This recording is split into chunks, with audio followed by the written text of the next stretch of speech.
বাংলাদেশ একটা কৃষি প্রধান দেশ। আমাদের এখানে শিল্প ওই হয়তো গড়ে ওঠেনি, তবে কৃষিজাত শিল্প গড়ে উঠেছে।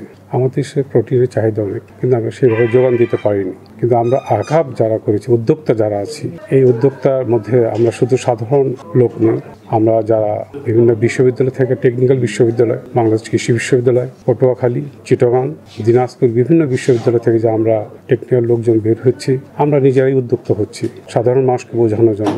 তো এই আকাব দক্ষ জনশক্তি গড়ে তোলার জন্য আমরা নিজের আগে দক্ষ হয়ে আসছি, আর এখানেও আমরা দক্ষ জনশক্তি তৈরি করার মধ্যে হচ্ছে, যেমন খামারি একটা কিভাবে তার খামারকে লাভজনক পর্যায়ে নিয়ে যাবে। যেমন অতীতে সাধারণ মানুষ যে সাধারণ গতানুগতিকভাবে হাঁস মুরগি গরু ছাগল লালন পালন করতেন, কিন্তু তারা জানতেন না টেকনিক্যাল নো হাউ। সেই ক্ষেত্রে আমরা তাদেরকে একত্র করতে পেরে তাদেরকে টেকনিক্যাল নো হাউ দিতে পারছি। বিজনেস নলেজ ডে এর মাধ্যমে আমরা আমাদের খামারিকে, আমাদের উদ্যোক্তাকে অ্যাওয়ারনেস বিল্ড আপ করে থাকি বিভিন্ন ধরনের নলেজ হিসেবে। যেমন বিভিন্ন ধরনের যে প্রোডাক্ট আসে, তাদের এইচএস কোড কীভাবে হবে, কোথায় যাবে, ট্যাক্স কতটুকু হবে, এবং কোন প্রোডাক্ট আনলে আমরা ট্যাক্স ফ্রি থাকবে, কোন প্রোডাক্ট আনলে ট্যাক্স হবে, এটা আমরা কিন্তু আসলে কোনো খামারি, কোনো উদ্যোক্তা এইভাবে আমরা জানি না, কিন্তু আকাপের মাধ্যমে আমরা সেটাকে জানি। এবং এটা সম্ভব হয়েছে সরকারের যে আরও 2-3টা প্রতিষ্ঠান রয়েছে, যেমন এনবিআর, জাতীয় রাজস্ব বিভাগ রয়ে গেছে, তাদের সাথে কোলাবোরেশন করে director of livestock services, director of fisheries,